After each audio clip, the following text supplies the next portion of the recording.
Bonjour tout le monde, aujourd'hui, hormonothérapie, hormones bioidentiques, préménopause, ménopause. Je vous fais une vidéo un peu plus personnelle, je vous partage mon expérience de la dernière année depuis que j'ai débuté mes hormones bioidentiques. Je vous parle bienfaits, efficacité, effets secondaires. Est-ce que ce pourquoi j'avais débuté est revenu? Est-ce que les symptômes que j'avais sont revenus? Donc, restez avec moi également jusqu'au bout parce que je vous parle d'une erreur que je vous ai parlé justement dans cette vidéo-là et que, sans trop m'en rendre compte, j'ai reproduit dans les derniers mois et vraiment, ça a eu, je pense, une incidence importante sur l'efficacité de mon traitement. Donc, restez avec moi là jusqu'au bout parce que je vous en parle à la fin de la vidéo.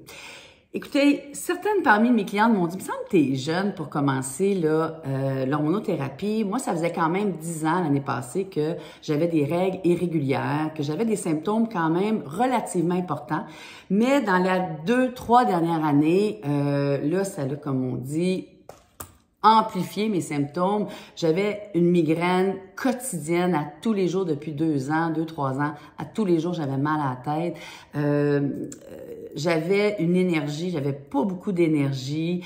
Mes règles, ça fluctuait, c'est correct. Mais j'avais, comme je vous ai parlé, des douleurs musculaires importantes, mais surtout des douleurs aux mains qui faisaient que, et je vous ai mis une vidéo, je vous ai fait une vidéo sur un peu mon mode de vie, comment j'en suis venue à être un peu ce que je suis aujourd'hui. Et j'ai toujours eu un peu des douleurs musculaires, mais celle-là était vraiment différente. Et c'était invalidant. Vraiment, le matin, la levée du corps était tellement difficile que là, je pouvais plus endurer ça. Le manque d'énergie, l'humeur, ça faisait quand même pas loin d'un an que là, c'était vraiment rendu presque une blague dans la famille, là, mon humeur massacrante. Si vous reconnaissez là-dedans, si oui, écrivez-moi. Et la libido, je me disais, c'est l'âge aussi. Fait que plusieurs effets secondaires qui étaient vraiment rendus là, plus que désagréables. Et j'ai, par rapport aux chaleurs comme telles, moi je suis toujours gelée, fait que c'était pas si pire. La nuit, je vivais un peu plus d'insomnie matinale. Donc quand je me réveillais à 4 heures, je me rendormais pas. Donc les journées étaient plus longues. Mais c'était pas dramatique. Comme je vous ai dit dans ma vidéo, les 5 premiers mois, effectivement, effet maximal du produit, je me sentais vraiment bien au niveau de mon golf, parce que quand on a mal aux mains, je joue au golf, j'essaye du moins, et c'était vraiment pénible de jouer, là, ça me faisait extrêmement mal, et durant tout l'été, plus de douleurs, c'était merveilleux. En septembre, un petit retour des douleurs, en octobre, plus, j'appelle le médecin, je prends le temps pour avoir le rendez-vous naturellement. Ça prend du temps avant d'avoir un rendez-vous. Et là, j'ai pas mal plus mal. Et le matin, il est redevenu un peu plus difficile. Donc là, la question à savoir, est-ce que c'est le stress? Est-ce que c'est l'âge? Est-ce que c'est les hormones qui sont pas correctes? Ça l'amène beaucoup de réflexion parce que dans vos messages que vous m'avez écrits, c'est pas évident démêler de faire la part des choses entre c'est notre vie. Avant les fêtes, j'avais pas mal, mais là, j'étais plus stressée, plus de travail.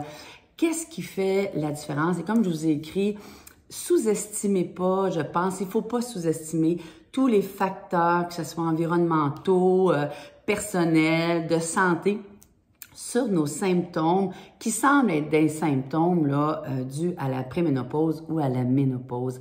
Donc, je vous dirais, sous-estimez pas ça. J'ai tout analysé un peu ma vie, puis je me dis, il me semble que j'allais tellement bien durant l'été, mais l'été, on a moins de stress, on est moins fatigué, fait que ça peut jouer. Donc oui, effet quand même assez maximal. L'autre effet qui est vraiment génial, je vous montre ce qu'on m'a prescrit, c'est l'estrogel qu'on applique, je vais vous le montrer tout à l'heure, l'estrogel et la progestérone qui ressemblent à ça. C'est des petites boules, des petites capsules qu'on prend avant de se coucher. Moi, le sommeil, dans vos commentaires, c'était vraiment le sommeil qui semblait être votre principal problème. Dans mon cas à moi, j'avais pas un si mauvais sommeil que ça, mais ça m'a énormément aidé. Énormément aidé, ce que ça veut dire, c'est que quand je dors seule, même si je dors pas seule, mais quand je dors seule, j'ai un sommeil beaucoup plus réparateur. Je me sens beaucoup plus en forme le matin, à part mes douleurs, mais même à ça, je me sens moins fatiguée. Le seul hic que j'ai réalisé, c'est que je dors avec quelqu'un depuis quand même très longtemps et je veux continuer à dormir avec lui. Et en vieillissant, lui vit ses choses. Et ben le ronflement arrive chez nos chums, nos maris, même s'ils veulent pas, c'est comme ça. Et je réalisais en 2022 que si je veux dormir avec mon chum, ben je dois porter des bouchons parce que vers 4h moins quart, ouf, ça dort pas bien, même si je prends mes hormones, j'aurais besoin de somnifère. Donc, oui, mon sommeil est vraiment, vraiment mieux avec ça. Mais si je veux dormir avec mon chum, j'ai besoin de bouchons. Et c'est très, très bien, très, très important là, de les porter pour bien dormir toute la nuit. Donc, je ne sais pas si c'est votre cas à vous. Écrivez-moi si c'est votre cas à vous. Ben, pensez-y, mettez des bouchons. Choisissez-vous un bouchon là qui reste, en tout cas, possiblement là, toute la nuit. Donc, oui, qu'est-ce qui a fait que j'ai décidé de vous faire cette vidéo-là un petit peu avant? C'est que j'avais commencé, au départ, ça allait super bien. Le médecin, le pharmacien m'avait bien dit d'appliquer mon produit sur mes bras. Et dans ma vidéo que je vous mets ici, je vous ai montré de l'appliquer comme ça. Vous comprenez que j'ai pas le bras bien gros, Fait que au début, je mettais un coup de pompe, un push, un coup de pompe, et c'était correct, là, comme j'allais super bien, ben j'en mettais juste un. Quand j'ai commencé à avoir un petit peu des symptômes là, de douleur aux mains, une petite affaire de migraine, j'ai décidé de mettre le deuxième coup de pompe qui était permis après prescription. C'est juste que là, j'en avais beaucoup de produits. Et j'ai pas fait attention, je sais qu'on me l'a dit, mais je trouve que le pharmacien me l'a pas assez dit. Et mon médecin me l'a vraiment expliqué. Puis quand je l'ai vu, il me l'a montré. Puis je dis, moi, j'en mets. Non, il faut vraiment en mettre à l'intérieur du bras. Et avec le temps, on se dépêche, on va plus vite le matin, on n'a pas le temps, nanana. Et là, on s'en met un peu partout. Ne faites pas ça. On doit vraiment, il me l'a, comme je vous dis, redit, à l'intérieur du bras. C'est super important. Ou à l'intérieur des cuisses, si vous en avez trop de produits, parce que c'est là que l'assimilation se fait très bien. Donc, si vous voyez que vous avez moins de bienfaits de vos hormones, bien, pensez-y, appliquez-le vraiment à l'intérieur du bras. Je vous dirais, moi, dans mon cas, l'expérience, je suis très contente. Je vois, mon chum m'a dit hier ou avant-hier, et c'est pour ça que je fais cette vidéo-ci, il m'a dit, écoute, je pense déjà que je vois une amélioration. J'y avais plus ou moins parlé là, de ce point-là, de la différence. Et il m'a dit, Hélène, je ne sais pas ce qui se passe, mais il me semble que tu as beaucoup plus d'énergie et tu es plus contente. Donc, faites attention, appliquez, si vous avez le gel, appliquez-le vraiment à l'intérieur. J'aimerais ça vous lire, j'aimerais ça savoir ce que vous en pensez.